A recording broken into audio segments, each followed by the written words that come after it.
नमस्कार दोस्तों, सूरज सर जी के यूट्यूब चैनल में आपका बहुत बहुत स्वागत है दोस्तों। तो मैं आपके लिए लेकर आया हूँ बहुत ही खास, क्योंकि आज की इस वीडियो में हम बात कर रहे हैं आज से कृषि के विशेष प्रकारों के बारे में। यानी कृषि के जितने भी प्रकार होते हैं, यानी कि आपसे क्वेश्चंस में पूछा जाता है कि एग्रीकल्चर का मतलब क्या होता है या किससे संबंधित है, एग्रीकल्चर जो है किस फील्ड में आता है या इसके अंतर्गत क्या आता है, तो वो आपको इस तरीके से बताना है। तो जैसे आपकी समझ में नहीं आया तो क्वेश्चन वीडियो एंड तक देखते रहिए, सब समझ में आ जाएगा कि मैं आपसे किस बारे में बात कर रहा हूँ। बहुत ही अच्छे तरीके से किसी भी एग्जाम्स के लिए, यानी कि आपका SSC, CGL, bank, railway exam जितने भी हैं, उन सभी एग्जाम्स में ये जो आपकी हेल्प करेगा। तो दोस्तों, सूरज सर जी के यूट्यूब चैनल को अभी तक आपने सब्सक्राइब नहीं किया है तो सूरज सर जी के यूट्यूब चैनल को अभी सब्सक्राइब कर लीजिए, बेल आइकन को प्रेस कर दीजिए, जाके हमारे आने वाले वीडियोस का आपको नोटिफिकेशन मिलता रहेगा।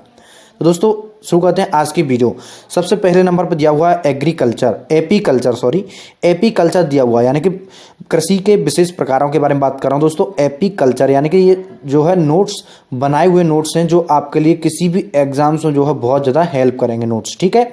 इनको साथ ही साथ में जो है अपनी कॉपी में लिखते जाइए, अपनी नोटबुक में नोट करते जाइए, क्योंकि ये जो है आपके हमेशा काम आते हैं। कोई भी ऐसा एग्जाम्स नहीं जिनमें ये पूछे नहीं जाते हों, सभी एग्जाम्स के लिए वेरी वेरी मोस्ट इंपॉर्टेंट है, ठीक है। चलिए, एपीकल्चर जो है फर्स्ट नंबर पर आपका आता है एपीकल्चर। जो एपीकल्चर होता है, आपसे क्वेश्चन में 4 ऑप्शन दिए हुए हैं, उसमें लिखा हुआ एपीकल्चर, सेरीकल्चर, मेरीकल्चर, हार्टिकल्चर। तो इनमें से जो है मधुमक्खी के पालन से क्या संबंध रखता है, तो उस पर टिक कीजिए या उस पर लाइन कीजिए। तो इस तरीके से क्वेश्चन जो है चूज करना होगा आपको। तो हमारा जो एपीकल्चर है, एपीकल्चर जो आता है हमारा मधुमक्खी पालन से संबंधित रखता है, यानी कि एपीकल्चर के नाम से जानते हैं कि मधुमक्खी पालन से, यानी कि ऐप जो है कैसी होती है, छोटी होती है, इसलिए मधुमक्खी भी कैसी होती है, छोटी होती है, लेकिन उसमें बहुत विस्तार होता है। एपीकल्चर मधुमक्खी पालन से, तो उसमें भी बहुत सारा शहद होता है, ठीक है। मधुमक्खी के लिए एपीकल्चर जो है एप्पल, यानी कि एप्पल कैसा होता है, मीठा होता है, इसलिए मधुमक्खी जो पालन करते हैं तो वो किस लिए करते हैं, शहद के लिए करते हैं, तो वो भी मीठा ही शहद होता है, ठीक है। चलिए, अब दूसरा आता है सेरीकल्चर। सेरीकल्चर की बात करें हम, देखिए शहरी की बात करें हम दोस्तों, तो सेरीकल्चर का संबंध है सीधा सीधा रेशम उत्पादन से, यानी कि रेशम के कपड़े बनाए जाते हैं। सेरीकल्चर यानी कि शहरी, यहाँ से आप करते हैं शहरी कल्चर के बारे में बात कर रहे हैं। शहरी लोग जो होते हैं वो क्या करते हैं, बहुत सारे नए नए कपड़े पहनते हैं, बहुत सारे उत्पादों का मतलब बहुत सारे वहाँ पे जो मिल्स होते हैं। तो इस तरीके से शहरी कल्चर से हमारा आया शहरी कल्चर के बाद आता है रेशम, सम आ रहा है इसमें, ठीक है। तो रेशम से उत्पादन होता है शहरी कल्चर का, ठीक है। चलिए, शहरी कल्चर का, ठीक है। अब बात करते हैं हम थर्ड नंबर की बात करें। थर्ड नंबर पर आता है मेरीकल्चर, यानी समुद्री जीवों के उत्पादन से जो है मेरीकल्चर होता है, यानी कि समुद्री जीवों के उत्पादन से जो है मेरीकल्चर, यानी कि सभी मेरीकल्चर का संबंध किससे है, समुद्री जीवों के उत्पादन से संबंध, यानी समुद्री जीवों, मेरीकल्चर के अंदर में जो है समुद्र के जितने भी जीव होते हैं उनके उत्पादन का संबंध होता है, ठीक है, या रिलेटिव होता है।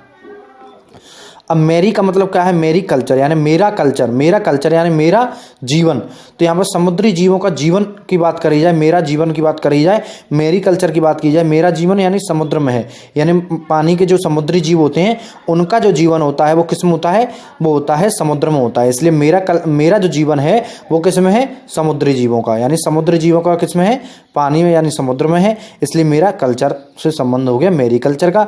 जो मेरी कल्चर का संबंध हुआ वो समुद्री जीवों के उत्पादन से हुआ है।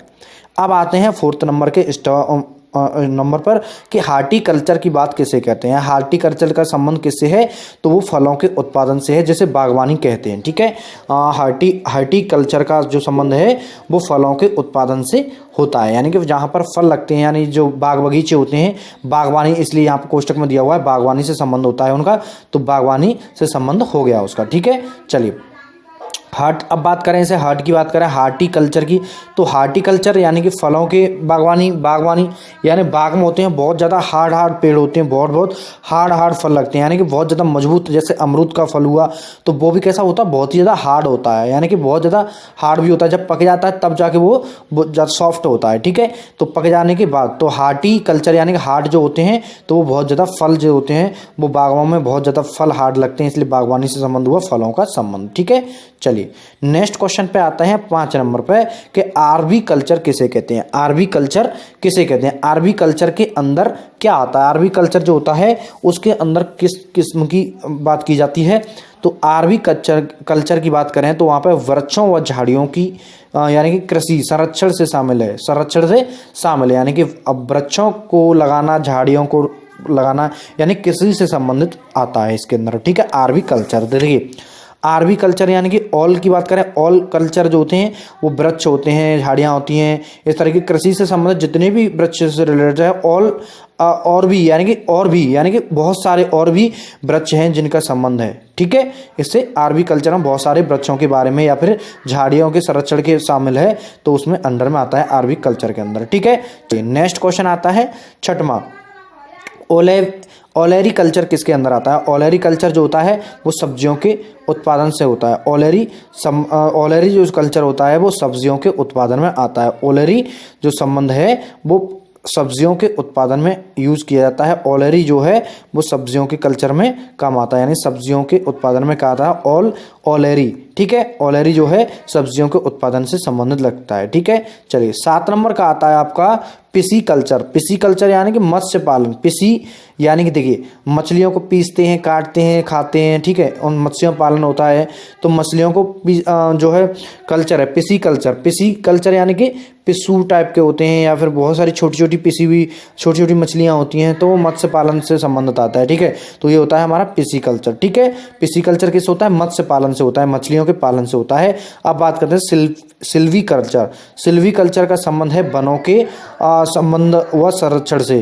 किसका है? सिल्वी कल्चर का संबंध है वनों के संबंध व संरक्षण से, यानी कि सिल्वी कल्चर का मतलब होता है वनों के संबंध में संरक्षण से, ठीक है, सिल्वी कल्चर का। नेक्स्ट हम बात करें दोस्तों, नेक्स्ट बात आती है हमारी 8वें नंबर की, सिल्वी कल्चर जो कि वनों के संरक्षण से संबंध में होता है। अब कहते हैं 9 की विटी कल्चर। विटी कल्चर क्या होता है? विटी यानी कि अंगूर उत्पादन से होता है। विटी कल्चर यानी विट होती है, यानी कि कहते हैं ना शिफ्ट विट कहते हैं, इस तरीके से बहुत सारे। तो दोस्तों यहाँ पे विटी कल्चर की हम बात करें, यहाँ पे विटी कल्चर जो संबंध रखता है वो किससे रखता है? विटी कल्चर अंगूर से संबंध रखता है। देखिए अगर हम कहते हैं बिट की बात करें, कि छोटे से बिट की बात करते हैं हम बिट की, तो बिट जो होता है हमारा वो क्या होता है? बिट क्या होता है? बिट होता है यानी कि छोटा सा अंश, यानी कि छोटा सा कोई टुकड़ा कह सकते हैं, छोटा सा अंश कह सकते हैं। शिफ्ट ए विट कहते हैं ना, शिफ्ट ए विट। प्लीज थोड़ा सा सरक जाएंगे या फिर थोड़ा सा जगह देंगे तो कहते हैं ना शिफ्ट अ विट, ऐसे कहते हैं। तो वो होता है थोड़ी सी मामूली सी बात करें तो देखिए अंगूर भी कैसे होते हैं, वो भी एक मामूली होता है, यानी कि छोटा सा फल होता है, बिल्कुल छोटा सा फल होता है, अंगूर होता है, ठीक है। वो कैसा होता है? बिटी कल्चर यानी कि अंगूर उत्पादन से, यानी छोटा होता है इसलिए अंगूर होता है। अंगूर जो होता है छोटा होता है इसलिए उसे बिट कह देते हैं। बिटी कल्चर जो आता है हमारा वो आता है अंगूर उत्पादन से संबंध में आता है, यानी विटी कल्चर में क्या आता है? अंगूर उत्पादन आता है, ठीक है। अब बात करते हैं वर्मी कल्चर। दोस्तों वर्मी कल्चर क्या होता है? वर्मी कल्चर क्या होता है कि केंचुआ पालन। वर्मी कल्चर की बात करें, बाम्स होते हैं, बहुत सारे बाम होते हैं, क्या होते हैं? बाम्स होते हैं, जो कीटाणु होते हैं, कहते हैं ना जम्स होते हैं, वो क्या होते हैं? वाम कह सकते हैं उनको। तो वर्मी कल्चर में आते हैं केंचुए, केंचुआ पालन, यानी कि छोटे छोटे वाम्स होते जो छोटे छोटे जीव होते हैं, जैसे केंचुआ वेंचुआ हो गया और बहुत सारे छोटे छोटे कीटाणु हो गए, तो वो कैसे? तो वाम होते हैं, तो इसलिए वर्मी कल्चर में आता है केंचुआ पालन से संबंध होता है। इसलिए याद करने की तरीका थोड़ी थोड़ी ट्रिक्स ही बता रहा हूँ जिससे कि आपको याद हो जाए अच्छे तरीके से। दोस्तों आप भी अपने हिसाब से जो है ट्रिक्स बना सकते हैं याद करने का, लेकिन मैं आपको छोटा छोटा याद करने का मेथड बता रहा हूँ कि अच्छे से आपको इस तरीके से याद हो जाएगा, तो आप जो है इसे भूल नहीं पाएंगे। आपको जैसे वर्मी कल्चर लिखा जाएगा तो आपके माइंड में सिर्फ ये आना चाहिए, बाम किससे संबंध होता है? केंचुए से संबंध होता है, इसलिए केंचुआ इसका वर्मी कल्चर के अंडर में आते हैं, ठीक है। चलिए मोरी कल्चर की बात करें। मोरी कल्चर जो होता है, देखिए वो मोरी कल्चर होता है, वो होता है रेशम कीट हेतु शहतूत की खेती। रेशम कीट होते हैं और उसमें क्या होता है? शहतूत की खेती की जाती है, ठीक है, रेशम से संबंधित है, ठीक है।